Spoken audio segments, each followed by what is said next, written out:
ഈ യോഗത്തിൻ്റെ അധ്യക്ഷൻ, കലാലയത്തിൻ്റെ പ്രിൻസിപ്പലുമായ ഡോക്ടർ ജോൺസൺ ബേബി സാർ, ഈ സെമിനാർ ഔപചാരികമായി ഉദ്ഘാടനം ചെയ്ത വെരി റവറൻ KY ജേക്കബ് അച്ഛൻ, സ്വാഗതം ആശംസിച്ച ഡോക്ടർ കോശി മത്തായി സാറ്, ആശംസകൾ അർപ്പിച്ച അഡ്വക്കേറ്റ് റോയി ഫിലിപ്പ് സാറ്, ഈ കോളേജിൻ്റെ ചാപ്ലിൻ ഡോക്ടർ എബി തോമസ് അച്ഛൻ, പ്രിയപ്പെട്ട സഹോദരി സഹോദരന്മാരെ, അധ്യാപകരെ, വിദ്യാർത്ഥി സുഹൃത്തുക്കളെ, വളരെ സന്തോഷത്തോടു കൂടിയാണ് ഈ വേദിയിൽ ഞാൻ നിൽക്കുന്നത്. Reverend A. Paily memorial 10th lecture ഇവിടെ നൽകുവാൻ തക്കവണ്ണം എന്നെ ക്ഷണിച്ച സംഘാടകരോട്, പ്രത്യേകിച്ച് എന്നെ നേരിട്ട് ക്ഷണിച്ച ഡോക്ടർ കോശി മത്തായി സാറിനോടും നിങ്ങളെല്ലാവരോടുമുള്ള നന്ദിയും സ്നേഹവും ഞാൻ ആദ്യമേ അറിയിക്കുകയാണ്. എനിക്ക് മുമ്പ് 9 ടോക്സ് നൽകിയവരുടെ ലിസ്റ്റ് ഞാൻ നോക്കുകയായിരുന്നു. ആ കൂട്ടത്തിൽ എൻ്റെ പേരെങ്ങനെയാണ് വരിക എന്നെനിക്ക് ആശങ്കയുണ്ട്. വലിയ വീടുകളും കെട്ടിടങ്ങളൊക്കെ പണിയുമ്പോൾ ദൃഷ്ടിദോഷം കിട്ടാതിരിക്കാനായിട്ട് ഇങ്ങനെ ഒരു രൂപം ഉണ്ടാക്കി ഉടുപ്പൊക്കെ ഇടിച്ച് വയ്ക്കുന്ന പോലെ 10ാമതൊരു പേര് മറ്റുള്ളവർക്ക് ദൃഷ്ടിദോഷം കിട്ടാതിരിക്കാൻ എന്നെ വെച്ചതാണെന്ന് എനിക്ക് തോന്നുകയാണ്. അത്രയ്ക്ക് മഹത്തുക്കളാണ് ഇതിനു മുമ്പ് ഈ മെമ്മോറിയൽ ലെക്ചർ ഇവിടെ നടത്തിയിട്ടുള്ളത്. എങ്കിലും അവരുടെ കൂടെ എൻ്റെ പേര് കൂടെ ചേർക്കുവാൻ സന്മനസ് കാണിച്ച നിങ്ങളോടുള്ള കടപ്പാട് വലുതാണ്. പൈലിയച്ചനെ പോലൊരു ടവറിങ് പേഴ്സണാലിറ്റിയുടെ പേരിലുള്ള ഒരു ടോക്ക് നിർവഹിക്കാനായിട്ട് അവസരം ലഭിക്കുന്ന ഒരു പദവിയാണ്. അങ്ങനെ ഒരു പദവി, ഓണർ തന്നതിന് ഞാൻ ഒരിക്കൽ കൂടി നിങ്ങളോട് നന്ദി പറയുന്നു. എന്നോട് സംസാരിക്കാൻ ആവശ്യപ്പെട്ട വിഷയത്തിനൊരു ചെറിയ ഭേദഗതിയുണ്ട്. സാറുമായിട്ട് സംസാരിക്കുമ്പോൾ ഗ്രീൻ പോളിറ്റിക്സ് എന്നൊരു വിഷയമാണ് ഞാൻ പറഞ്ഞത്. എൻവയൺമെൻ്റൽ ജസ്റ്റിസ് എന്നാണ് ഇവിടെ കൊടുത്തിരിക്കുന്നത്. ഹരിത രാഷ്ട്രീയം എന്നുള്ളതാണ് ഞാൻ പ്രപ്പോസ് ചെയ്ത ടൈറ്റിൽ. അതിനെക്കുറിച്ചായിരിക്കും ഞാൻ സംസാരിക്കുന്നത്. ഈ വിഷയം ഇന്ന് പരക്കെ ചർച്ച ചെയ്യപ്പെടുന്ന ഒന്നാണ്. പ്രത്യേകിച്ച് അച്ഛന്മാരൊക്കെ ഈ വിഷയം എന്താ സംസാരിക്കുന്നതെന്ന് പലരും സംശയം തോന്നാവുന്ന ഒരു വിഷയമാണ്. ഒരു വൈദികൻ ഇങ്ങനെ കാറിൽ യാത്ര ചെയ്യുകയാണ്. ഒരു പട്ടണത്തിൽ വന്നപ്പോഴത്തേക്ക് അച്ഛന് വല്ലാതെ ഒരു സ്മെല്ല് അനുഭവപ്പെട്ടു. വല്ലാത്ത ദുർഗന്ധം സഹിക്കാൻ വയ്യാതെ വന്നപ്പോൾ അച്ഛൻ വണ്ടി നിർത്തിയിട്ട് പുറത്തിറങ്ങി ചുറ്റും നോക്കി എവിടെ നിന്നാണ് ഈ സ്മെല്ല് വരിക. അച്ഛൻ്റെ അന്വേഷണത്തിൽ നിന്ന് അച്ഛൻ അതിൻ്റെ ഉറവിടം കണ്ടു. ഒരു കഴുത ചത്ത് കിടക്കുകയാണ്. ദിവസങ്ങളോളമായി ചത്ത് കിടക്കുന്ന ഒരു കോർപ്സ്. അച്ഛൻ്റെ ഇമ്മീഡിയറ്റ് റിയാക്ഷൻ, അച്ഛൻ്റെ സെൽഫോൺ എടുത്തിട്ട് ആ ടൗണിലെ നഗരസഭയുടെ ചെയർമാനെ വിളിച്ചു. ഇത് പറഞ്ഞു, ഞാൻ ഇന്ന സ്ഥലത്ത് നിന്നാണ് വിളിക്കുന്നത്, ഞാനൊരു അച്ഛനാണ്, പേര് പറഞ്ഞു, ഒരു കഴുത ഇവിടെ ചത്ത് കിടക്കുകയാണ്, അതിനെ മറവ് ചെയ്യാനുള്ള നടപടികൾ എത്രയും പെട്ടെന്ന് സ്വീകരിക്കണം. ഇത് കേട്ട ഉടനെ ചെയർമാന് ഒരല്പം സെൻസ് ഓഫ് ഹ്യൂമർ ഉള്ള ആളായിരുന്നു. അദ്ദേഹം അച്ഛനോട് പറഞ്ഞു, അച്ഛോ, ഞങ്ങൾ വിചാരിച്ച് മരിച്ചവരെയൊക്കെ കബറടക്കുന്ന ജോലി അച്ഛന്മാരുടെയാണ്, അങ്ങനെയാണ് ഞങ്ങൾ വിചാരിച്ചിരിക്കുന്നതെന്ന് പറഞ്ഞു. അപ്പം അച്ഛന് മനസ്സിലായി, അച്ഛനെ ഒന്ന് കളിയാക്കിയതാണ്. പക്ഷെ അച്ഛൻ ഇച്ചിരൂടെ വിറ്റി ആയിട്ടുള്ള ആളായിരുന്നുകൊണ്ട് അച്ഛൻ്റെ മറുപടി ഇങ്ങനെയായിരുന്നു, സാറ് പറഞ്ഞത് ശരിയാണ്, മരിച്ചവരെ കബറടക്കുന്ന ജോലി ഞങ്ങൾ ചെയ്തോളാം, പക്ഷെ അതിനു മുമ്പ് ഏറ്റവും അടുത്ത ബന്ധുക്കളെ വിവരം അറിയിക്കുന്നൊരു ജോലി ഞങ്ങൾക്കുണ്ട്, അതാണിപ്പോൾ ചെയ്തത് എന്ന് പറഞ്ഞൊരു കഥയുണ്ട്. പക്ഷെ ഈ അച്ഛൻ്റെ റിയാക്ഷൻ എന്ന് പറയുന്നത് പൊതുവെ നമ്മുടെ എല്ലാവരുടെയും ഒരു ആറ്റിറ്റ്യൂഡാണ്. ഒരു പ്രശ്നം കണ്ടാൽ നമ്മളത് നേരിടുന്നത്, ആ വിഷയത്തെ നമ്മൾ അഡ്രസ്സ് ചെയ്യുന്നത് പാസിങ് ദ ബക്ക്. ഇത് നമ്മുടെ ജോലിയല്ല, നമ്മൾ അധികാരികളെ അറിയിക്കുക. നമുക്കതിനകത്തൊരു റോളുമില്ല എന്നുള്ളൊരു സങ്കല്പം. അതായിരിക്കരുത് ഹരിത രാഷ്ട്രീയം. ഒരു പരിസ്ഥിതി പ്രശ്നം നമ്മൾ കണ്ടാൽ അതിലെനിക്കും ഉത്തരവാദിത്വമുണ്ട് എന്ന് എനിക്ക് തോന്നണം. അതെൻ്റെ കൂടെ ഉത്തരവാദിത്വമാണ് അതിൻ്റെ ഉത്ഭവത്തിലും കാരണത്തിലും അതിൻ്റെ പരിഹാരത്തിലും. അങ്ങനെ ഒരു ബോധ്യം ഉണ്ടാവുന്നിടത്താണ് ഹരിത രാഷ്ട്രീയം പ്രസക്തമാകുന്നത്. പക്ഷെ ഇന്ന് പലപ്പോഴും ഹരിത രാഷ്ട്രീയം ഉൾപ്പെടെ, രാഷ്ട്രീയം പൊതുവെ, ഹരിത രാഷ്ട്രീയം പോലെയുള്ള രാഷ്ട്രീയം പ്രത്യേകിച്ചും പലർക്കും ഒരു ഫാഡ്, ഒരു ഫാഷൻ, ഒരു ട്രെൻഡായിട്ട് ഏറ്റെടുക്കുകയാണ്. പരിസ്ഥിതിയെക്കുറിച്ച് 2 വാക്ക് പറഞ്ഞാൽ ശ്രദ്ധിക്കപ്പെടും, അതാണ് ഇപ്പോഴത്തെ ട്രെൻഡ് എന്നൊക്കെ വിചാരിക്കുന്ന ആൾക്കാരാണ്. നമ്മുടെ മാത്യു ടി തോമസ് സാറ് ഒരു പ്രസംഗത്തിൽ പറഞ്ഞു, ഒരാളൊരു വീട് പണിയാൻ തീരുമാനിച്ചു. നല്ലൊരു ആർക്കിടെക്റ്റിനോട് പറഞ്ഞു, എനിക്കൊരു ലോ കോസ്റ്റ് വീട് വേണം, എത്ര പണം വേണേലും ഞാൻ ചിലവാക്കിക്കോളാം. ലോ കോസ്റ്റ് വീട്, അത് ഇക്കോളജിക്കൽ സെൻസിറ്റിവിറ്റി ഒക്കെയാണ് പുള്ളി പറയുന്നത്. പക്ഷെ പണം ചിലവാക്കാൻ ഒരു മടിയില്ല, ലോ കോസ്റ്റ് ആയിരിക്കും. ഈ ഒരു വൈരുദ്ധ്യം നമ്മുടെ രാഷ്ട്രീയത്തിലും നമ്മുടെ ജീവിതത്തിലും ഒക്കെ നമ്മൾ കാണുകയാണ്. അങ്ങനെ ഒരു പശ്ചാത്തലത്തിലാണ് ഗ്രീൻ പോളിറ്റിക്സിനെ കുറിച്ച്, ഹരിത രാഷ്ട്രീയത്തെക്കുറിച്ച് ചർച്ച ചെയ്യാനായിട്ട് ഞാൻ ഇഷ്ടപ്പെടുന്നത്. വളരെ പെട്ടെന്നൊരു 3 പോയിന്റ്സ് പറഞ്ഞതിൻ്റെ വാക്കുകൾ അവസാനിപ്പിക്കാം എന്ന് ഞാൻ കരുതുകയാണ്. നമ്മൾ ഈ കാലത്ത് കേൾക്കുന്ന ഒരു പ്രധാനപ്പെട്ട സ്റ്റേറ്റ്മെൻ്റാണ്, പൊളിറ്റിക്കൽ സ്റ്റേറ്റ്മെൻ്റാണ്, വികസനത്തിന് രാഷ്ട്രീയം പാടില്ല. കേട്ടിട്ടില്ലേ? വികസനത്തെക്കുറിച്ച് ചർച്ച ചെയ്യുമ്പോൾ അതിനകത്ത് രാഷ്ട്രീയം കലർത്തരുത്. എന്തൊരു മഠേതരമാണ് എന്ന് പറഞ്ഞാൽ, വികസനത്തിൻ്റെ കാര്യത്തിൽ വരുമ്പോൾ കോൺഗ്രസും മാർക്സിസ്റ്റ് പാർട്ടിയും BJP എല്ലാം ഒന്നിച്ചു നിൽക്കണമെന്നാണ് പറയുന്നത്. എന്താ ഈ വികസനം? അത് പരിസ്ഥിതിയുമായിട്ട് ബന്ധപ്പെട്ടതാണ്. വികസനത്തിലാണ് രാഷ്ട്രീയം പറയേണ്ടത്. ഓരോ പാർട്ടിയുടെയും വികസന രാഷ്ട്രീയം വ്യത്യസ്തമാണ്. അല്ലെങ്കിൽ പിന്നെ ഈ പാർട്ടികൾ തമ്മിൽ എന്താ വ്യത്യാസം? അങ്ങനെ ഒരു വ്യത്യാസമില്ലാത്ത രാഷ്ട്രീയങ്ങൾ തമ്മിൽ അടിപിടിക്കുന്ന ഒരു കാലത്താണ് നമ്മൾ ജീവിക്കുന്നത്. കാര്യം പേരൊക്കെ ഇടത്, വലത്, മധ്യവർഗം എന്നൊക്കെയാണ്. പക്ഷെ ഏതാണ് ഇടത്, ഏതാണ് വലത്, ഏതാണ് നടുക്ക് എന്ന് പലപ്പോഴും ഒബ്ജക്റ്റീവായിട്ട് നോക്കുന്നവർക്ക് കൺഫ്യൂഷൻ ഉണ്ടാകുന്ന ഒരു കാലത്താണ് ഗ്രീൻ പൊളിറ്റിക്സിൻ്റെ ആ ചിന്തയ്ക്ക് പ്രസക്തിയേറുന്നത് എന്ന് ഞാൻ കരുതുകയാണ്. പൊതുവെ ഈക്കോ പൊളിറ്റിക്സ്, എൻവയറമെൻ്റൽ പൊളിറ്റിക്സ് എന്നൊക്കെ പറയുന്നത് 1970-കളിൽ യൂറോപ്പിൽ, പ്രത്യേകിച്ച് ജർമ്മനിയിൽ, ഒരു പാർലമെൻ്ററി സംവിധാനത്തിൽ ആവിർഭവിച്ച ഒരു പൊളിറ്റിക്കൽ ധാരയാണ്. ഗ്രീൻ പാർട്ടി എന്നൊക്കെ അറിയപ്പെടുന്ന ഒരു രാഷ്ട്രീയ പ്രസ്ഥാനം ജർമ്മനിയിൽ, യൂറോപ്പിലൊക്കെ തുടങ്ങി. തുടക്കത്തിലൊരു ലെഫ്റ്റ് ഐഡിയോളജിയുമൊക്കെ ആയിട്ട് തുടങ്ങിയ ഈ പ്രസ്ഥാനം ഇപ്പോൾ നമുക്കറിയാം, ഗ്രീൻ പാർട്ടി പൊളിറ്റിക്സൊക്കെ ഫോളോ ചെയ്യുന്നവർക്ക് അത് ക്യാപിറ്റലിസത്തിൻ്റെ പാതയിൽ മുതലാളിത്ത വികസനത്തെ അതിനൊരു ഹരിതമുഖം കൊടുത്തുകൊണ്ട്, മുതലാളിത്തത്തെ ക്രിട്ടിക്ക് ചെയ്യാതെ അതിൻ്റെ വികസന കാഴ്ചപ്പാടിൽ കുറച്ച് ഹരിതാഭമൊക്കെ ചേർത്ത ഒരു പരിപാടിയായിട്ട് മുന്നോട്ട് പോവുകയാണ്. എങ്കിലും മറ്റു പാർട്ടികളിൽ നിന്ന് ഒരല്പം വ്യത്യാസം ഗ്രീൻ പാർട്ടികൾക്കുണ്ട് എന്നുള്ളതും മറക്കുന്നില്ല.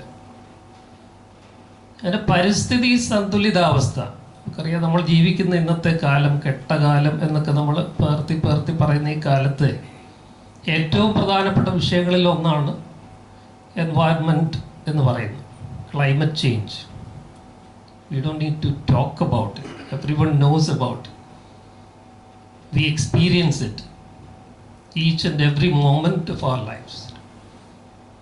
ഇങ്ങനെ ഒരു ടോക്ക്, ഇങ്ങനെ ഒരു എൻവയറൺമെൻറ്റിലാണോ നടത്തേണ്ടതെന്ന് പോലും ഒരു ചോദ്യം ഞാൻ ഉന്നയിക്കുകയാണ്.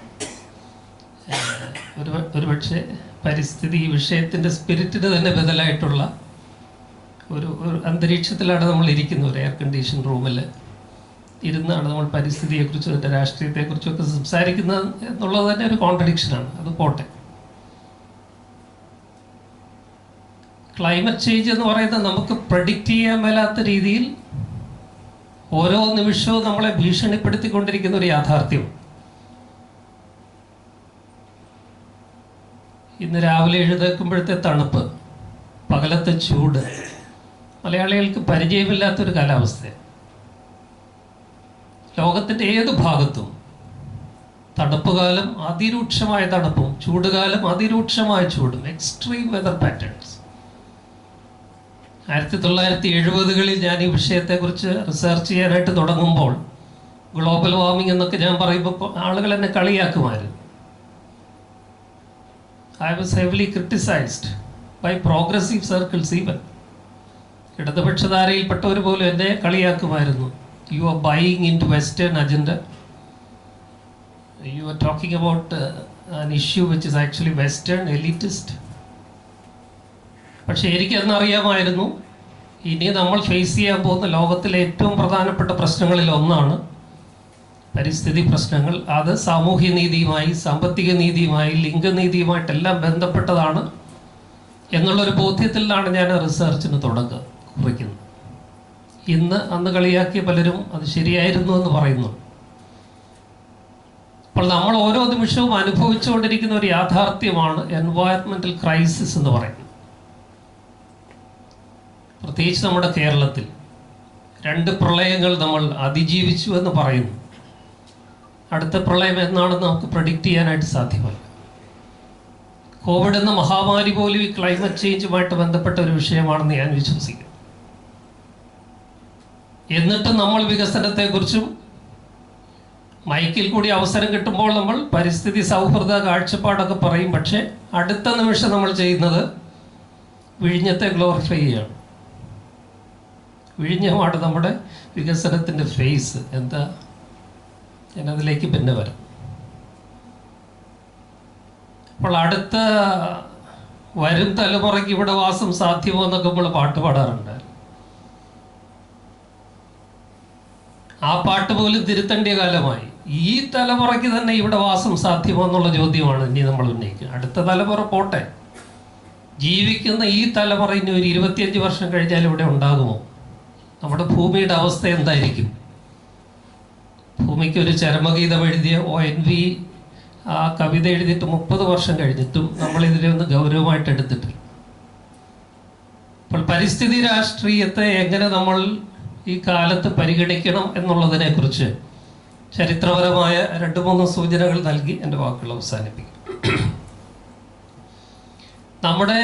നമുക്ക് പരിചയമുള്ള 2-3 ധാരകൾ. ഒന്ന് വലതുപക്ഷ ഹരിത രാഷ്ട്രീയ ധാരയാണ്. അത് വളരെ എലീറ്റിസ്റ്റ് ആയിട്ടുള്ള വരേണ്യവർഗ താല്പര്യങ്ങളുടെ സംരക്ഷണമാണ് അതിനകത്ത് കടന്നു വരുന്നത്.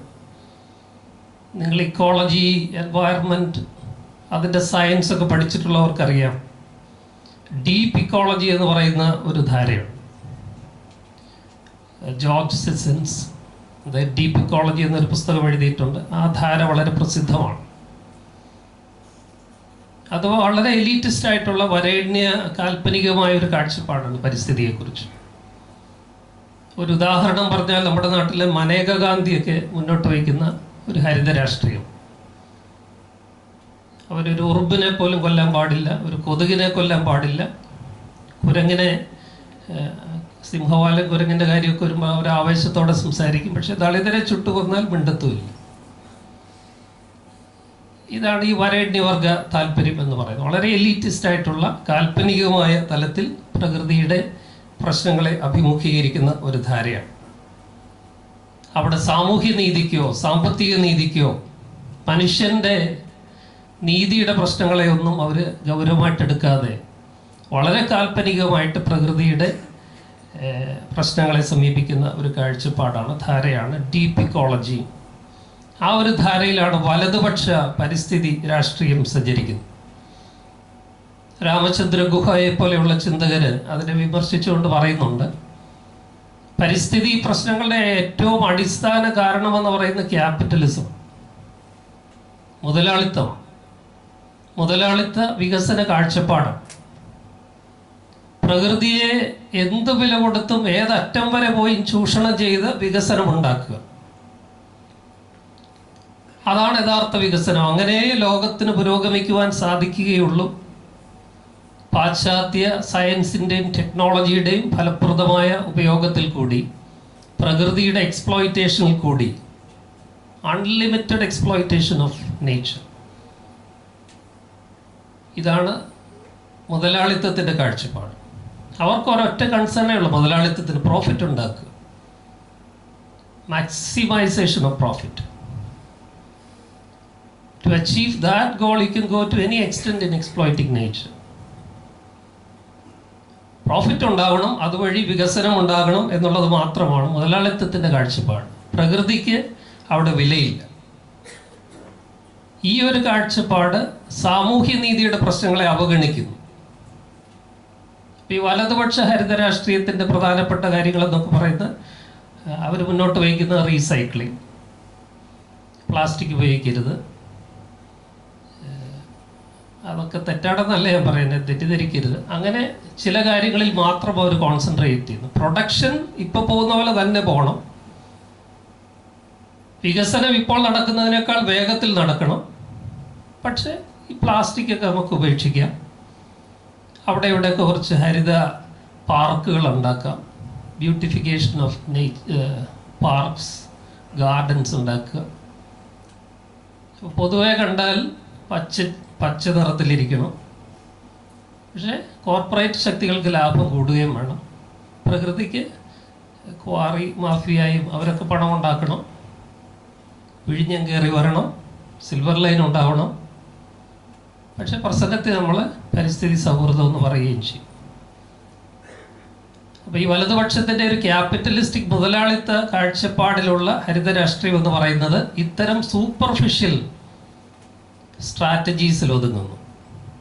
മുതലാളിത്തത്തെ ചോദ്യം ചെയ്യാതെ, അതിൻ്റെ വികസന കാഴ്ചപ്പാടിനെ ചോദ്യം ചെയ്യാതെ, അത് മുന്നോട്ട് വയ്ക്കുന്ന പ്രകൃതി ചൂഷണത്തെ ഒരിക്കലും തൊടാതെ,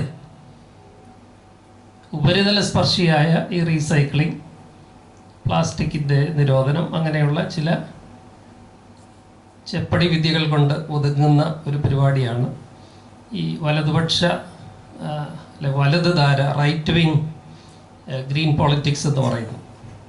ഇന്ന് നമ്മൾ പരക്കെ ചർച്ച ചെയ്യപ്പെടുന്ന ആഗോളവൽക്കരണം, പുതിയ സാമ്പത്തിക നയങ്ങൾ, അതൊന്നും ഇവർക്ക് വിഷയമല്ല. അതിനെല്ലാം സപ്പോർട്ട് ചെയ്തുകൊണ്ടാണ് അവർ ഹരിത രാഷ്ട്രീയത്തെക്കുറിച്ച് സംസാരിക്കുകയൊക്കെ ചെയ്യുന്നത്. അങ്ങനെയുള്ളവരാണ് ഇവിടെ ഹരിത വിപ്ലവം നടപ്പിലാക്കിയത്. നമുക്കറിയാം ഇന്ത്യയിൽ ഹരിത വിപ്ലവം ഉണ്ടാക്കിയ ഇമ്പാക്റ്റ് എത്ര വലുതാണ്. ഗ്രീൻ റവല്യൂഷൻ, എൻ്റെ പുസ്തകത്തിൻ്റെ പേര് തെറ്റിദ്ധരിച്ച് പലരും ആ പേരിൽ അറിയപ്പെടാറുണ്ട്. എൻ്റെ എഴുതിയ പുസ്തകത്തിൻ്റെ പേര് ഗ്രീൻ റവല്യൂഷൻ എന്നാണ്, അല്ല, ഗ്രീൻ ലിബറേഷൻ എന്നാണ്.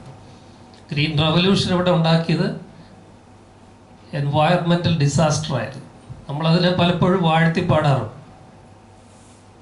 ഇവിടെ ഹരിത വിപ്ലവം മൂലമുണ്ടായത് നമ്മുടെ പ്രകൃതിയുടെ നാശമായിരുന്നു. സായിപ്പ് പറഞ്ഞ വിത്തിനങ്ങളൊക്കെ നമ്മളിവിടെ ഇറക്കുമതി ചെയ്ത് അതിവിടെ പ്രോത്സാഹിപ്പിച്ച് അത് ഫലഭൂയിഷ്ടമായിട്ട് നമുക്ക് പ്രോഡക്ട്സ് തരണമെങ്കിൽ അവർ പറയുന്ന കീടനാശിനികളൂടെ അപ്ലൈ ചെയ്യണം.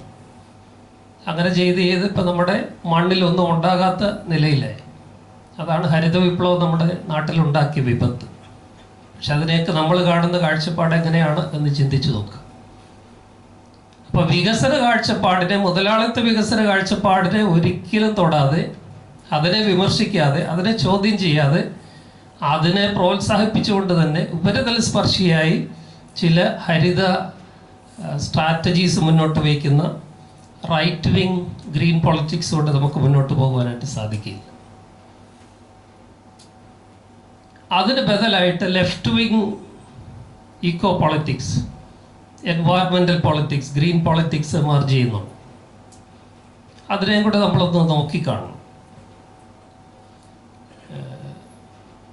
ഈ റൈറ്റ് വിങ് ഗ്രീൻ പൊളിറ്റിക്സും ലെഫ്റ്റ് വിങ് ഗ്രീൻ പൊളിറ്റിക്സും തമ്മിൽ പ്രകടമായ വ്യത്യാസം വല്ലതും ഉണ്ടോ? സൂക്ഷ്മമായിട്ട് നമ്മൾ പരിശോധിക്കേണ്ട ഒരു കാര്യമാണ്. അമേരിക്കയുടെ മുൻ പ്രസിഡൻ്റായിരുന്ന ഇതിൻ്റെ പേരെന്ന ട്രംപിനെ കുറിച്ചൊരു കഥയുണ്ട്. പെട്ടെന്ന് അദ്ദേഹത്തിന് അസുഖം വന്നു. ബ്രെയിനാണ് അസുഖം. അന്നേരമാണ് അദ്ദേഹത്തിന് ബ്രെയിൻ ഉണ്ടെന്ന് അയാൾക്ക് മനസ്സിലായത്. അദ്ദേഹത്തെ ഹോസ്പിറ്റലിൽ അഡ്മിറ്റ് ചെയ്തു. അദ്ദേഹത്തിന് ബ്രെയിൻ സ്കാൻ ചെയ്തപ്പോൾ ഡോക്ടേഴ്സ് അത്ഭുതപ്പെട്ടു പോയി. അവർ കണ്ടുപിടിച്ച കാര്യം, ഡയഗ്നോസ് ചെയ്ത കാര്യം ട്രംപിനോട് പറഞ്ഞു. ഡോക്ടർ പറഞ്ഞു, നിങ്ങളുടെ ബ്രെയിൻ നോക്കിയപ്പോൾ ബ്രെയിൻ 2 പാർട്സ് ഉണ്ട്, ലെഫ്റ്റും റൈറ്റും.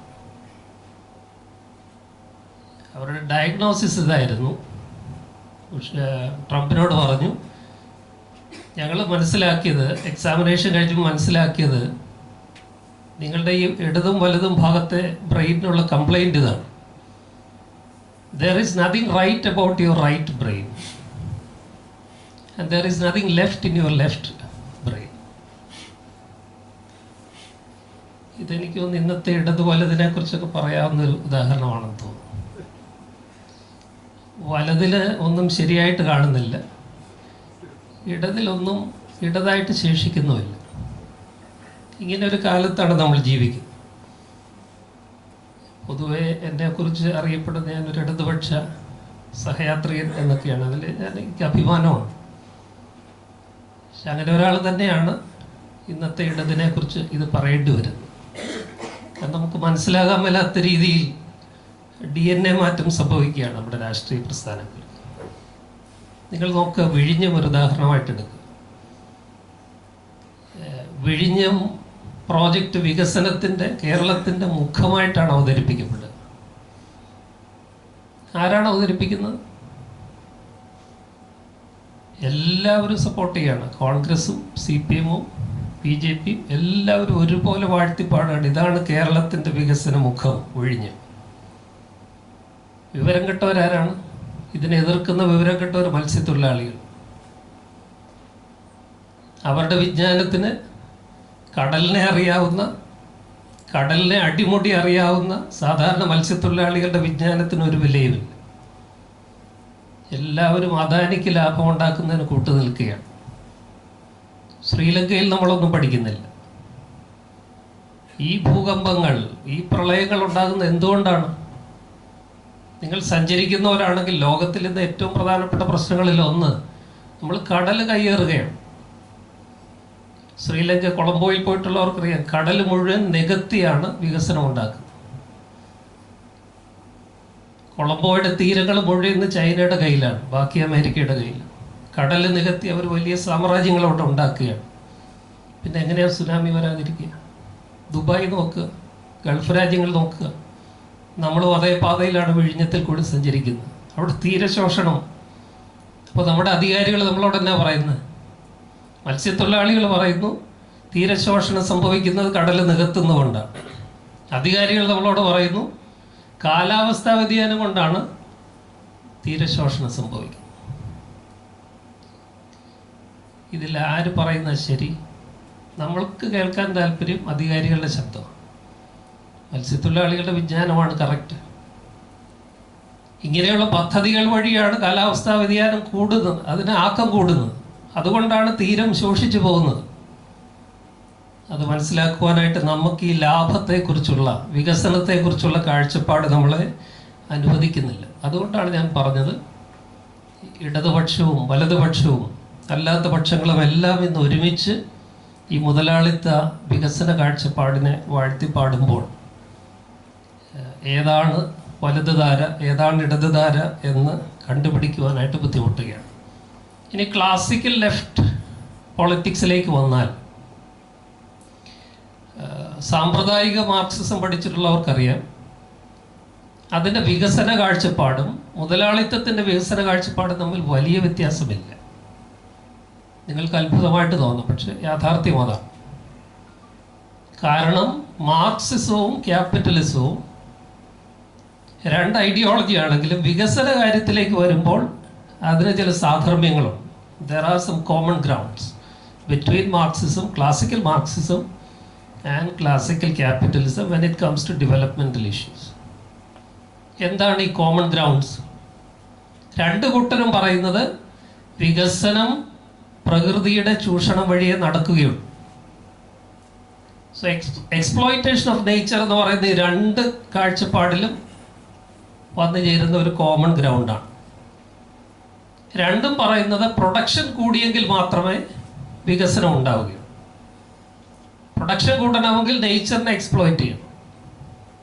ഒരു വ്യത്യാസമേ ഉള്ളൂ. ക്യാപിറ്റലിസം പറയും mass production for profit. Production ഏറ്റവും കൂടുതൽ കൂട്ടുക, അതുവഴി പ്രോഫിറ്റ് മാക്സിമൈസ് ചെയ്യുക.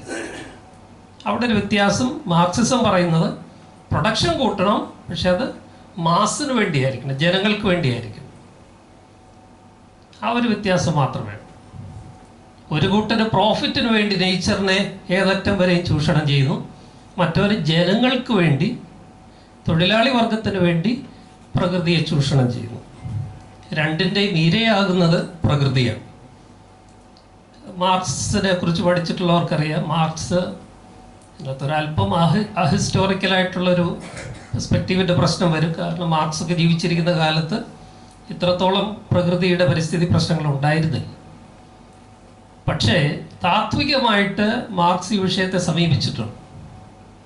അദ്ദേഹം പറയുന്നത്, ഗുൺമാൻ എന്ന് പറയുന്ന ഒരു German writer marks and ecology എന്ന് പറയുന്ന ഒരു പുസ്തകത്തിൽ പറയുന്ന പോലെ, മാർക്സ് നേച്ചറിനെ കാണുന്ന രണ്ട് വിധത്തിലാണ്. First nature and second nature. First nature മാർക്സിന് ഒട്ടും വിലയുള്ളതല്ല. അതായത് പ്രകൃതിക്ക് അതിൽ തന്നെ തനത് മൂല്യമില്ല. Second nature, yes. Second nature എന്ന് പറയുന്നത് nature when it is used by human beings. പ്രകൃതിയെ മനുഷ്യൻ ഉപയോഗിക്കുമ്പോൾ പ്രകൃതിക്ക് വില വരികയാണ്, ഇൻസ്ട്രുമെൻ്റൽ വാല്യൂ. അപ്പോൾ നമ്മൾ പ്രകൃതിയുടെ ഏതെങ്കിലും ഒരു ഉത്ഭവത്തെ റിസോഴ്സായിട്ട് ഉപയോഗിച്ച് അതിനെ മാറ്റിമറിച്ച് ഒരു പ്രോഡക്റ്റ് ആക്കി എടുക്കുമ്പോൾ അതിന് വിലയുണ്ടാകും. പ്രകൃതിക്ക് അതിൽ തന്നെ വിലയില്ല. ഒരു ഉദ്യാനത്തിൽ നിൽക്കുന്ന പൂവിന് അതിൽ തന്നെ വിലയില്ല. ആ പൂവിനെ നമ്മൾ ബൊക്കയാക്കുകയോ റീത്തൊക്കെ ആക്കി മാർക്കറ്റിൽ വിൽക്കുമ്പോൾ അതിന് വിലയാണ്. ഇൻട്രിൻസിക് വർത്തില്ല, ഇൻസ്ട്രുമെൻ്റൽ വാല്യൂ മാത്രമേ. അതാണ് മാർക്സിൻ്റെ നേച്ചറിനോടുള്ള പ്രധാനപ്പെട്ട ഒരു കാഴ്ചപ്പാട്, ഫണ്ടമെൻ്റൽ കാഴ്ചപ്പാട്. അതുകൊണ്ട് തന്നെ പ്രകൃതിയുടെ തനത് മൂല്യത്തെ വില കൽപ്പിക്കാതെ മനുഷ്യൻ പാകപ്പെടുത്തുന്ന നേച്ചറിന് മാത്രം, അത് മനുഷ്യന് ഉപകാരപ്രദമാണെങ്കിൽ പ്രകൃതിയെ ഏതറ്റം വരെ ചൂഷണം ചെയ്യാനുള്ള ലൈസൻസ് മാർക്സിസത്തിലാണ്. ഇത് മിസ്യൂസ് ചെയ്യപ്പെടും. നമുക്കറിയാം, പഴയ സോവിയറ്റ് യൂണിയനിലൊക്കെ നടന്നത് അതാണ്. 3 മൈൽ ഐലൻഡ് ദുരന്തങ്ങളൊക്കെ ഈ വികസന കാഴ്ചപ്പാടിൻ്റെ ഭാഗമായിട്ട് വന്നതാണ്. ചെർണോബിൽ, 3 മൈൽ ഐലൻഡ് അമേരിക്കയിലാണ്, ചെർണോബിൽ പഴയ സോവിയറ്റ് യൂണിയനിൽ. അപ്പോൾ ഈ മുതലാളിത്ത കാഴ്ചപ്പാടിൽ വളരെ വ്യത്യാസമില്ല ക്ലാസിക്കൽ ഇടതുപക്ഷ ധാരയിൽ വികസനം സംബന്ധിച്ച് എന്നുള്ളതാണ് ഞാൻ പറയാനായിട്ട് ശ്രമിക്കുന്നത്. മനുഷ്യന് പ്രയോജനപ്പെടുമെങ്കിൽ, ആരാ മനുഷ്യൻ? വിഴിഞ്ഞം വന്നാൽ ആർക്കാ പ്രയോജനം? ഗാന്ധിജി പറഞ്ഞു, നിങ്ങളൊരു വികസനത്തെക്കുറിച്ച് പ്ലാൻ ചെയ്യുമ്പോൾ നിങ്ങളുടെ പ്രോജക്റ്റ് കൊണ്ട് ഏറ്റവും പാവപ്പെട്ടവൻ എന്ത് ഫലം ലഭിക്കുമെന്ന് ആദ്യം ചിന്തിക്കണം. That should be your first thought when you plan a project for development. ഏറ്റവും അവസാനത്തവൻ, ഏറ്റവും പാവപ്പെട്ടവൻ അതുകൊണ്ട് എന്തെങ്കിലും ഫലം ലഭിക്കുമെങ്കിൽ മാത്രമേ മുന്നോട്ട് പോകാവൂ. എന്നാൽ ഇന്ന് നമ്മൾ ആദ്യം ചോദിക്കുന്ന ചോദ്യം എന്താ? ഒരു വികസന കാഴ്ചപ്പാടിൽ വരുമ്പോൾ സമൂഹത്തിലെ കോർപ്പറേറ്റ് ശക്തികൾക്ക് ഇതുകൊണ്ട് എന്ത് ലാഭം ഉണ്ടാകും? അദാനിക്ക് എന്ത് ഗുണമുണ്ടാകും? അംബാനിക്ക് എന്ത് ഗുണമുണ്ടാകും എന്ന് ചിന്തിക്കുകയാണ് നമ്മൾ. ഗാന്ധിജി എവിടെ കിടക്കുന്നു? ഇന്നത്തെ രാഷ്ട്രീയം എവിടെ കിടക്കുന്നു? അപ്പോൾ ഇന്ന് ഇടതുപക്ഷവും എത്തി നിൽക്കുന്നത് വലതുപക്ഷം പറഞ്ഞ പരിസ്ഥിതി രാഷ്ട്രീയത്തിൽ തന്നെയാണ്. ഇൻ ഇഫക്റ്റ് ആശയപരമായി അല്പം വ്യത്യാസമുണ്ടെങ്കിലും effectively they are on the same boat. അവർ രണ്ട് കൂട്ടരും ഒരേ ബോട്ടിലാണ് ഇപ്പോൾ സഞ്ചരിക്കുന്നത്. അതുകൊണ്ടാണ് സിൽവർ ലൈൻ. കേരളം മുഴുവൻ ഇത്രയും പ്രതിഷേധം ഉണ്ടായിട്ടും അതാണ് വികസനം എന്ന ഒരു വാശി ഉണ്ടാകാനുള്ള കാരണം എന്താ? അതിൻ്റെ പ്രയോജനം ആർക്കാ ലഭിക്കുക? എത്രയോ പേരുടെ വീടും കൂടുമാണ് സ്ഥലവുമാണ് ഇല്ലാതാകുന്നത്. അവരെ എല്ലാം ആക്കിക്കൊണ്ടാണ് വികസനം ഉണ്ടാവേണ്ടത്. അതുവഴി ഉണ്ടാകുന്ന ഒരു പ്രളയം അതിജീവിച്ച് നമുക്ക് ഇതുപോലെയുള്ള ഒരു വലിയ പ്രോജക്റ്റ് മൂലമുണ്ടാകുന്ന പ്രളയ സാധ്യതകളെയും ഒക്കെ അതിജീവിക്കുവാനായിട്ട് സാധിക്കുമോ? നമ്മുടെ നാടിന് ആവശ്യമായ അനുയോജ്യമായ വികസനം അതായിരിക്കണമോ എന്നൊക്കെ ചോദിക്കാൻ പോലും നമുക്ക് കഴിയാത്തത് പലപ്പോഴും നമ്മളൊക്കെ രാഷ്ട്രീയ അടിമകളായിട്ട് മാറുന്നത് കൊണ്ടാണ്. അതുകൊണ്ട് മനുഷ്യ കേന്ദ്രീകൃതമായ, ഉൽപാദന കേന്ദ്രീകൃതമായ, പ്രകൃതി ചൂഷണം സാധൂകരിക്കുന്ന, ശാസ്ത്ര സാങ്കേതിക വിദ്യകളെ അന്ധമായി അനുധാവനം ചെയ്യുന്ന രണ്ട് ധാരകളാണ് മുതലാളിത്തവും മാർക്സിസവും വികസന കാഴ്ചപ്പാടിൽ എന്നുള്ളത് നാം മനസ്സിലാക്കുമെങ്കിൽ ഇത് രണ്ടും പോരാ. ഒരു പുതിയ ഹരിത രാഷ്ട്രീയം ഇതിൽ നിന്ന് രണ്ടിൽ നിന്ന് വ്യത്യസ്തമായി പരമ്പരാഗത വലത് ഹരിത രാഷ്ട്രീയവും പരമ്പരാഗത ഇടത് ഹരിത രാഷ്ട്രീയവും കൂടാതെ രണ്ടിൽ നിന്ന് വ്യത്യസ്തമായ ഒരു പുതിയ ഹരിത രാഷ്ട്രീയം ഉണ്ടാവേണ്ടത് ആവശ്യമാണെന്ന് ഞാൻ വിശ്വസിക്കുന്നു. അതിൻ്റെ ചില സൂചനകൾ കൂടെ പറഞ്ഞതിൻ്റെ വാക്കുകൾ അവസാനിപ്പിക്കും. ഞാനതിനെ വിളിക്കുന്നത് ഓർഗാനിക് ഗ്രീൻ പൊളിറ്റിക്സ് എന്നാണ്. ജൈവ രാഷ്ട്രീയം, ജൈവ ഹരിത രാഷ്ട്രീയം. അത് ഈ പറഞ്ഞ ഇടത് വലത് ധാരകൾക്ക് വ്യത്യസ്തമാണ്. ഈ ഓർഗാനിക് ഗ്രീൻ പൊളിറ്റിക്സ് എന്ന് പറയുന്നത് ഒരു ഓൾട്ടർനേറ്റീവായിട്ട് ഞാൻ മുന്നോട്ട് വയ്ക്കുന്നത്. അതിൻ്റെ സൂചനകൾ, അതിൻ്റെ മാനിഫെസ്റ്റേഷൻസ് നമ്മുടെ നാട്ടിൽ തന്നെ ഉണ്ട്. പക്ഷെ നമ്മളത് കാണാറില്ല. കാണാൻ മടിക്കുന്ന ആ രാഷ്ട്രീയ ധാരകളെ ഒന്ന് കണ്ണു തുറന്ന് കാണുകയും അതിനെക്കുറിച്ച് പഠിക്കുകയും അതൊന്ന് അഫേം ചെയ്യാനായിട്ടൊക്കെ നമുക്ക് സാധിക്കുമെങ്കിൽ അങ്ങനെ ഒരു ഓൾട്ടർനേറ്റീവ് ഇവിടെ ഉണ്ട്. നമ്മളത് ഒന്ന് തിരിച്ചറിഞ്ഞാൽ മാത്രം മതി. അത് ഇരകളുടെ രാഷ്ട്രീയമാണ്. Politics of victims. വികസനമായാലും ഏത് പ്രശ്നമായാലും അതിലെല്ലാം ഒരു ഇരകളാക്കപ്പെടുന്ന ഒരു വർഗമാണ്, ഒരു സമൂഹങ്ങളും. അവർക്ക് പേരുമുണ്ട്. മാർക്സിസം പറയുന്ന പോലെ തൊഴിലാളി വർഗം എന്ന് അടച്ചു പറഞ്ഞ പോരാ. ഇരകളാക്കപ്പെടുന്നവരെല്ലാവരും മിക്കവാറും എല്ലാ ഘട്ടങ്ങളിലും ദളിതരും ആദിവാസികളും മത്സ്യത്തൊഴിലാളികളും വനവാസികളും അവരിലെ സ്ത്രീ സമൂഹവുമൊക്കെയാണ്. ഇവരാണ് എല്ലാ വികസനത്തിൻ്റെയും ഇരകളാക്കപ്പെടുന്നത്. നർമ്മദ, ഇന്ത്യയിലെ അടുത്ത കാലത്ത് കണ്ട ഏറ്റവും വലിയ ഒരു ഹരിത രാഷ്ട്രീയം നർമ്മദ ആയിട്ട് ബന്ധപ്പെട്ടാണ്, ഡാമിനെതിരെയുള്ളത്. അവിടുത്തെ വിക്ടിംസ്? ആ ഡാം പ്രദേശത്ത് താമസിക്കുന്ന ആദിവാസികളും ദളിതരുമാണ്, സ്ത്രീകളുമാണ്. നമ്മുടെ ഇവിടുത്തെ പ്രധാനപ്പെട്ട പ്രശ്നങ്ങൾ ഏതെടുത്താലും ഇരകളാക്കപ്പെടുന്നവരെപ്പോഴും ഏത് പ്രോജക്റ്റ് വന്നാലും പുറത്താക്കപ്പെടുന്നവർ, സ്ഥലം പോകുന്നവർ, വീട് പോകുന്നവർ, ഇരകളാക്കപ്പെടുന്നവർ ദളിതരും ആദിവാസികളും അവരിലെ സ്ത്രീകളുമാണ്. അവരുടെ ഒരു പൊളിറ്റിക്സ് നമ്മുടെ നാട്ടിലൊക്കെ അവിടെ ഇവിടെയൊക്കെ ഉണ്ട്. പക്ഷേ ഈ മുഖ്യ രാഷ്ട്രീയത്തിനകത്ത് മുങ്ങിപ്പോവുകയാണ്. അവരെ കാണാൻ നമ്മൾ മടിക്കുകയും കൂടെയാണ്. പലപ്പോഴും സ്വത്വ രാഷ്ട്രീയം, ഐഡൻറ്റിറ്റി പൊളിറ്റിക്സ് എന്നൊക്കെ പറഞ്ഞ് നമ്മൾ തള്ളിക്കളയുന്ന രാഷ്ട്രീയമാണത്. അവിടെ ഇരകൾ രാഷ്ട്രീയത്തിൻ്റെ സമരത്തിൻ്റെ ഏജൻസി, സബ്ജക്റ്റ്ഹുഡ് ഏറ്റെടുക്കുകയാണ്. മറ്റ് സമരങ്ങൾക്കൊക്കെ ഇരകളല്ല നേതാക്കന്മാർ. മാർക്സിസത്തിൻ്റെ ഒരു പ്രധാനപ്പെട്ട ന്യൂനത അതാണ്. മാർക്സിസം തൊഴിലാളി വർഗത്തെ ഓർഗനൈസ് ചെയ്ത് തൊഴിലാളി വർഗത്തിന് സ്വയം ഓർഗനൈസ് ചെയ്യാൻ കഴിവില്ലെന്നാണ് അവരുടെ ചിന്ത. അതുകൊണ്ട് ഒരു മധ്യവർഗം, മിഡിൽ ക്ലാസ് വേണം അവരെ ഓർഗനൈസ് ചെയ്യാനായിട്ട്. അങ്ങനെയാണ് വലിയ വിപ്ലവ പാർട്ടികളിലൊക്കെ ദളിതരൊക്കെ എപ്പോഴും കൊടി പിടിക്കും. മുന്നിൽ നടക്കുന്നവരും അധികാരത്തിൽ വരുന്നവരും ഒക്കെ അവരായിരിക്കുകയില്ല.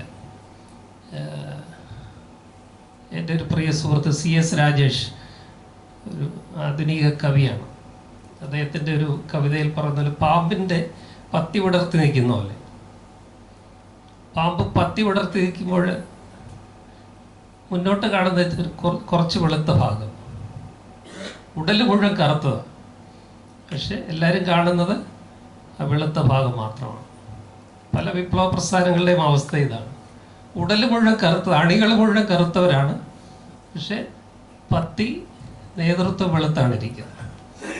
ഈ ഒരു വൈരുദ്ധ്യം ആണ് സ്വത്വ രാഷ്ട്രീയം, ഇരകളുടെ രാഷ്ട്രീയം എക്സ്പോസ് ചെയ്യുന്നതും ചലഞ്ച് ചെയ്യുന്നതും. അവർ തന്നെ അതിൻ്റെ നേതൃത്വം ഏറ്റെടുത്ത് ഏജൻസി എടുത്ത് മുന്നോട്ട് വരിക. അതാണ് ഓർഗാനിക് പൊളിറ്റിക്സ് എന്ന് ഞാൻ വിശ്വസിക്കുന്നു. അതിനുള്ള ഒരു ഉദാഹരണമായിരുന്നു നമ്മൾ ഈ കഴിഞ്ഞ ദിവസം വാർഷികം ആചരിച്ച മുത്തങ്ങ സമരം.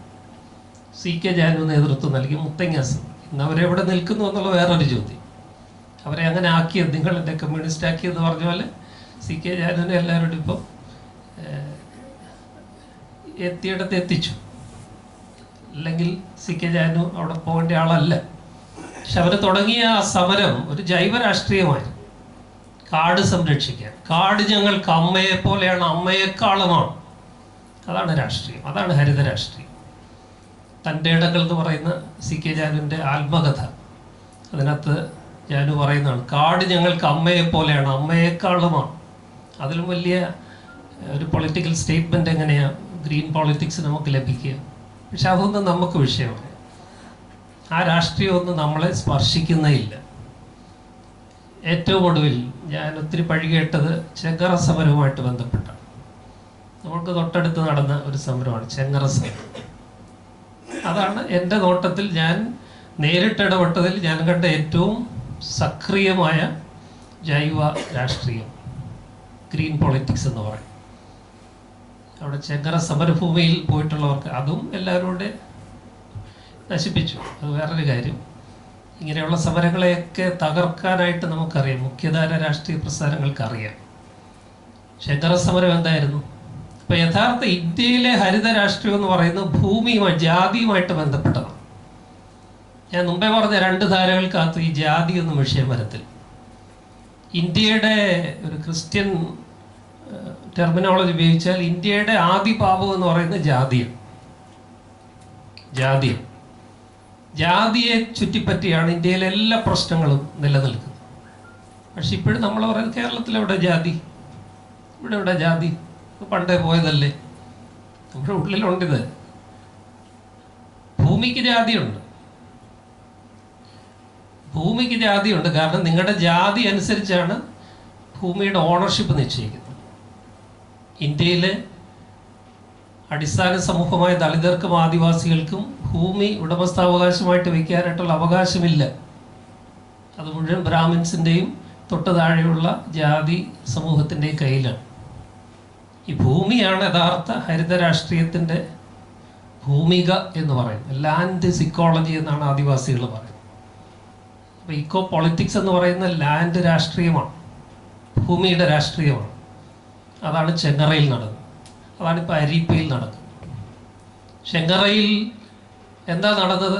100 വർഷം പാട്ടക്കാലാവധി കഴിഞ്ഞിട്ടും അത് തിരിച്ചെടുക്കാൻ ഗവൺമെൻറ് തയ്യാറാകാതെ ആ പാട്ടഭൂമി അന്യായമായി കൈവച്ച ഹാരിസനെ സംരക്ഷിക്കുവാനായിട്ട് ശ്രമിക്കുകയും വർഷങ്ങളായി ഭൂമി ചോദിച്ചുകൊണ്ടിരുന്ന ഭൂരഹിതരായ ആളുകൾ അവിടെ ടെൻ്റ് അടിച്ചപ്പോൾ അവരെ ഇറക്കി വിടാനുമാണ് നോക്കിയത്. എവിടെയാ വലത്, എവിടെയാ ഇടത്? നമ്മൾ പറയുന്ന ഇടതുപക്ഷം സപ്പോർട്ട് ചെയ്യേണ്ട ഒരു സമരമാണ്. പക്ഷെ അതിനെ തകർക്കാനാണ് ശ്രമിച്ചത്. കാരണം അതിൻ്റെ നേതൃത്വം ഇരകൾ തന്നെയായിരുന്നു. അതൊരിക്കലും അംഗീകരിക്കാനായിട്ട് മുഖ്യധാര രാഷ്ട്രീയ പ്രസ്ഥാനങ്ങൾക്ക് സാധിക്കും. ഞങ്ങൾ നയിക്കാത്ത ഒരു സമരം വിജയിക്കാൻ പാടില്ല. ഇരകൾക്ക് എന്തവകാശം അവരുടെ സമരം നയിക്കാൻ എന്നാണ് ചോദിച്ചുകൊണ്ടിരിക്കുന്നത്. അവിടെയാണ് ഒരു ഓൾട്ടർനേറ്റീവ് പൊളിറ്റിക്സ് ലാഹഗോപാലിനൊക്കെ ഉണ്ടാക്കാൻ ശ്രമിച്ചു. പക്ഷെ തകർത്ത് കളഞ്ഞു. തീർത്തും തകർത്തില്ല, അദ്ദേഹം പോയി. പക്ഷെ സമരം ഇപ്പോഴും നടക്കുകയാണ്. ആയിരക്കണക്കിന് ആളുകൾ ഇപ്പോഴും ടെൻ്റ് അടിച്ച് അവരവിടെ സ്ഥിര താമസമാക്കിയിട്ടുണ്ട്. നിങ്ങളവിടെ പോകണം വല്ലപ്പോഴും. അവരത്രയും കാലം കൊണ്ട് ഈ 1000 ഏക്കർ സ്ഥലം മുഴുവൻ കോട്ട കെട്ടി. അവിടെ നിന്ന് തന്നെ കിട്ടിയ കല്ലുകൊണ്ട് ഈ മൃഗങ്ങളുടെ ശല്യമൊക്കെ ഇല്ലാതാക്കി, കൃഷി നശിപ്പിക്കുന്ന മൃഗങ്ങളെ ശല്യം ഇല്ലാതാക്കാനായിട്ട് മതിൽ കെട്ടി. ഒരു ചൈനയിലെ വൻമതിൽ പോലെ. എത്ര രസമാണ് കാണാമെന്നറിയും. ഇത്രയും സ്ഥലം മുഴുവൻ അവർ തന്നെ ചെയ്തു. ആദ്യം 4 കമ്പും ടെൻ്റ് അടിച്ച് ചേർന്നവരിപ്പോൾ സെമി പെർമനൻറ്റ് വീടുകളായി. റബ്ബർ മാത്രം ഉണ്ടായിരുന്ന, അത് തന്നെ ഏറ്റവും വലിയ പരിസ്ഥിതി പ്രശ്നമാണ്. ഒരു മോണോകൾച്ചർ, ഭൂമിയെ നശിപ്പിക്കുന്നതാണ് റബ്ബർ പ്ലാന്റേഷൻ എന്ന് പറയുന്നത്. അത് മുഴുവൻ മാറ്റിയിട്ട് അവർ കപ്പയും ചേമ്പും കാച്ചിലും നാടൻ വിഭവങ്ങളെല്ലാം അവിടെ ഉണ്ടാക്കി. ഞാനവിടെ പോകുമ്പോഴൊക്കെ എൻ്റെ വണ്ടിയിൽ തന്നു വിടുമായിരുന്നു. അപ്പോൾ ഒരു ഏദൻതോട്ടം പോലെയായി അവിടെ. അപ്പോൾ മണ്ണിൻ്റെ മക്കളുടെ കയ്യിൽ മണ്ണ് കൈ വന്നാൽ മണ്ണ് സംരക്ഷിക്കപ്പെടും. അല്ലാത്തവരുടെ കയ്യിൽ മണ്ണ് പോയാൽ അത് ഭൂമി മാഫിയയുടെ കയ്യിൽ പോകുന്ന പോലെയാണ്. അപ്പോൾ പരിസ്ഥിതി സംരക്ഷിക്കപ്പെടണമെങ്കിൽ എന്താ ചെയ്യേണ്ടത്? പ്ലാസ്റ്റിക് ഉപേക്ഷിക്കാനുള്ള പരിപാടി മാത്രമല്ല, അത് നടന്നോട്ടെ. പരിസ്ഥിതി സംരക്ഷിക്കപ്പെടണമെങ്കിൽ വെള്ളത്തെ അറിയാവുന്ന മത്സ്യത്തൊഴിലാളികളുടെ കയ്യിലാവണം. കാടിനെ അറിയാവുന്ന ആദിവാസികൾക്കാവണം. മണ്ണിനെ അറിയാവുന്ന ദളിതർക്കാവണം. പക്ഷെ ഇവിടെ മൂന്നിലും അവർ അന്യവൽക്കരിക്കപ്പെടുകയാണ്. വിഴിഞ്ഞത്ത് വെള്ളത്തെ അറിയാവുന്ന, കടലിനെ അറിയാവുന്ന മത്സ്യത്തൊഴിലാളികൾക്ക് വിലയില്ല. കാട് മുഴുവൻ കയ്യേറി ഇപ്പം കാട്ടിൽ നിന്ന് മൃഗങ്ങൾ ഇങ്ങോട്ട് ഇറങ്ങുമ്പോൾ നമുക്ക് പരിഭവമാണ്. അവരുടെ ആവാസ വ്യവസ്ഥ മുഴുവൻ നമ്മൾ കയ്യേറിയപ്പോൾ അവർ താഴോട്ട് ഇറങ്ങി വരും. അപ്പോൾ ഇരകൾക്ക് അവരുടെ ജൈവ വ്യവസ്ഥയിൽ മേൽ അധികാരം ലഭിക്കുന്ന, ഭൂമിയിൽ ഉടമസ്ഥാവകാശം ലഭിക്കുന്ന ഒരു പുതിയ രാഷ്ട്രീയം, ഭൂസമരങ്ങളൊക്കെ ഉൾപ്പെടെയുള്ള രാഷ്ട്രീയമാണ് ഈ ഓർഗാനിക് പൊളിറ്റിക്സ് എന്നതുകൊണ്ട് ഞാൻ ഉദ്ദേശിക്കുന്നു. അതൊരു വ്യത്യസ്തമായ രാഷ്ട്രീയമാണ്. മാർക്സിസം പറയുന്നത് സ്റ്റേറ്റ് വിൽ വിതർ അവേ, കമ്മ്യൂണിസത്തിൻ്റെ ക്ലൈമാക്സിൽ സംഭവിക്കുന്നതാണ്. ഭരണകൂടം ഇല്ലാതെയും കൊഴിഞ്ഞു പോകും. അത് സാധിച്ചു.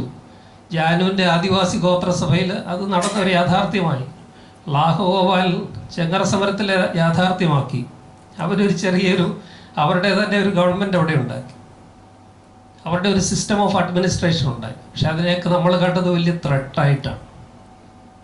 അപ്പോൾ അടിസ്ഥാന സമൂഹങ്ങൾ അധികാരം കൈയേറിയാൽ അതിനെ നമ്മൾ മാവോയിസമായിട്ടും ഒക്കെ വ്യാഖ്യാനിച്ച് അവരെ അടിച്ചമർത്തുന്ന പരിപാടി. അത് അവരുടെ ഭൂമിക്ക് വേണ്ടിയും കടലിന് വേണ്ടിയും വനത്തിന് വേണ്ടിയും ആവാസ വ്യവസ്ഥയ്ക്ക് വേണ്ടിയും അതിൻ്റെ ഉടമസ്ഥാവകാശത്തിന് വേണ്ടിയുള്ള ഇത്തരം സമരങ്ങളാണ് യഥാർത്ഥ ഗ്രീൻ പോളിറ്റിക്സ് എന്ന് തിരിച്ചറിയുവാനായിട്ട് നമുക്ക് സാധിക്കും.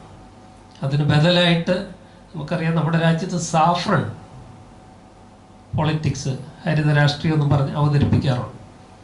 അതിനൊക്കെ ഒരു ബദലായിട്ടുള്ളതാണ് ഈ സബാൾട്ടൺ, ഓർഗാനിക്, ദളിത് ആൻഡ് ആദിവാസി പ്രകൃതിയെ സംബന്ധിച്ചുള്ള കാഴ്ചപ്പാടും അവരുടെ സമരങ്ങളും രാഷ്ട്രീയവും എന്ന് തിരിച്ചറിയണം. CK ജാനു തൻ്റെ ഇടങ്ങളിൽ പറയുന്ന മറ്റൊരു ഉദ്ധരണിയോടെ പറഞ്ഞതിൻ്റെ വാക്കുകൾ അവസാനിപ്പിക്കും. ഞങ്ങളുടെ സമരം ഞങ്ങൾക്ക് ജീവിക്കുവാനുള്ള അവകാശത്തിന് വേണ്ടി മാത്രമല്ല, ഞങ്ങളെപ്പോലെ ഈ പ്രകൃതിയിൽ ജനിച്ച് സകല മനുഷ്യർക്കും, സകല മൃഗങ്ങൾക്കും, സകല സസ്യങ്ങൾക്കും ജീവിക്കുവാനുള്ള അവകാശത്തിന് വേണ്ടി കൂടെയാണ്. അതാണ് യഥാർത്ഥ ഗ്രീൻ പൊളിറ്റിക്സ് എന്ന് പറയുന്നത്. അതൊരു പ്രത്യേക വികസന കാഴ്ചപ്പാട്. അടിസ്ഥാന സമൂഹത്തിൻ്റെ വികസനമാണ് യഥാർത്ഥ വികസനം. അന്ത്യോദയമാണ് സർവോദയം എന്ന് പറഞ്ഞ ഗാന്ധിജിയെ പോലെ. അടിസ്ഥാന സമൂഹത്തെ ഇറക്കി വിട്ട് അവരെ അന്യവൽക്കരിച്ച് അവരെ ഇരകളാക്കി നടത്തുന്ന വികസനമല്ല വികസനം. മറിച്ച് അടിസ്ഥാന സമൂഹത്തിന്, ഭൂമിക്കും പ്രകൃതിക്കും ഉള്ള അവരുടെ ജീവിക്കാനുള്ള അവകാശങ്ങളെ സംരക്ഷിക്കുന്ന ഒരു പൊളിറ്റിക്സ് ഉണ്ടാകണമെങ്കിൽ അതിനുള്ള സാധ്യതയാണ്. ചെങ്കറയിൽ നിങ്ങൾ പോയി നോക്കുക, അവിടെ അവർക്ക് ഇലക്ട്രിസിറ്റി നിഷേധിച്ചു. അവരെ ഇറക്കി വിടാനുള്ള എല്ലാ പരിപാടിയും നോക്കും. പക്ഷെ അവർ സോളാർ പാനലുകൾ ഇൻസ്റ്റാൾ ചെയ്യുന്നു. അതല്ലേ യഥാർത്ഥ ഗ്രീൻ പൊളിറ്റിക്സ് എന്ന് പറയുന്നത്. ആ മണ്ണൊന്ന് നോക്കുക, റബ്ബർ മാത്രം വിളഞ്ഞിരുന്ന ആ മണ്ണിപ്പോൾ എല്ലാം വിളയുന്ന ഒരു ഹരിത ഭൂമികയായിട്ട് മാറി. അതല്ലേ ഹരിത രാഷ്ട്രീയം. മറിച്ച് വിഴിഞ്ഞത്തി കെട്ടിപ്പൊക്കുന്ന, കടല് നികത്തി പൊക്കുന്നതാണോ വികസനം? എല്ലാവരെയും ഇറക്കി വിട്ട് ഇവിടെ കുറച്ച് പേർക്ക് മാത്രം യാത്ര ചെയ്യാനുള്ളൊരു റെയിൽവേ സംവിധാനം ഉണ്ടാക്കുന്നതാണോ വികസനം? എയർപോർട്ടുകൾ ഉണ്ടാകുന്നതാണോ വികസനം? ഈ കൊച്ചു കേരളത്തിൽ ഇപ്പം തന്നെ 4 എയർപോർട്ടുകളാണ്. ഇനി ഉണ്ടാവണമെന്നാണ് പറയുന്നത്. ഞങ്ങളെപ്പോലുള്ള കുറച്ച് പ്രയോജനം ഉണ്ടാകുമായിരിക്കും യാത്ര ചെയ്യുന്നവർ. പക്ഷെ അടിസ്ഥാന സമൂഹത്തിന് വേണ്ടി അല്ല ഇത്തരം വികസനം. അവിടെ വികസനത്തെക്കുറിച്ച് ഒക്കെയുള്ള കാഴ്ചപ്പാടുകൾ ഹരിത രാഷ്ട്രീയത്തിൻ്റെ പ്രധാനപ്പെട്ട ഊന്നലുകളാണ്. ഇടത് വലത് സാഫ്രൺ ധാരകളൊക്കെ വളരെ കാൽപ്പനികമായിട്ട് മുതലാളിത്ത വ്യവസ്ഥിതിയെ പിന്താങ്ങുകയും ചെയ്യുന്നൊരു കാലത്ത് ഒരു ജൈവ രാഷ്ട്രീയത്തിൻ്റെ പ്രസക്തി, ദളിതരുടെയും ആദിവാസികളുടെയും സ്ത്രീകളുടെയും മത്സ്യത്തൊഴിലാളികളുടെയും ഒക്കെ ജീവിക്കുവാനും അതിജീവനത്തിനുമായിട്ടുള്ള സമരത്തെ യഥാർത്ഥ ഗ്രീൻ പൊളിറ്റിക്സ് ആയിട്ട് കാണുവാനുള്ള ഒരു അവബോധം നമുക്കൊക്കെ ഉണ്ടാകുമെങ്കിൽ അതാകട്ടെ ഈ പ്രഭാഷണത്തിൻ്റെ ഇമ്പാക്റ്റ് എന്ന് മാത്രം സൂചിപ്പിച്ചുകൊണ്ട് ഇത്രയും സമയം എന്നെ ക്ഷമയോടെ സഹിച്ച അച്ഛൻ്റെ പ്രഭാഷണത്തിൽ അച്ഛൻ്റെ ക്ഷമയെക്കുറിച്ച് പറയുകയുണ്ടായി. നിങ്ങളുടെ ക്ഷമയെ ഞാൻ ആദരവോടെ കാണുന്നു. ഇത്രയും സമയം ഏകദേശം 40-45 മിനിറ്റോളം നിങ്ങൾ എന്നെ സഹിച്ചതിന് നന്ദി അറിയിക്കുന്നു. എൻ്റെ ആശയങ്ങൾ നിങ്ങളുമായിട്ട് ഞാൻ ഇത് പ്രസിദ്ധീകരിച്ചിട്ടുള്ള എഴുതിയിട്ടുള്ള ആശയങ്ങളൊക്കെ തന്നെയാണ്. അത് നിങ്ങളുടെ മുമ്പിൽ അവതരിപ്പിക്കുന്നു. ചോദ്യങ്ങളോ അഭിപ്രായങ്ങളോ യോജിപ്പുകളോ വിയോജിപ്പുകളോ ഒക്കെ ഉണ്ടെങ്കിൽ സദയം പ്രകടിപ്പിക്കുക. ഒരു സംഭാഷണത്തിന് സമയമുണ്ടെങ്കിൽ അതിനായിട്ട് ഞാൻ വഴിമാറുന്നു. നന്ദി.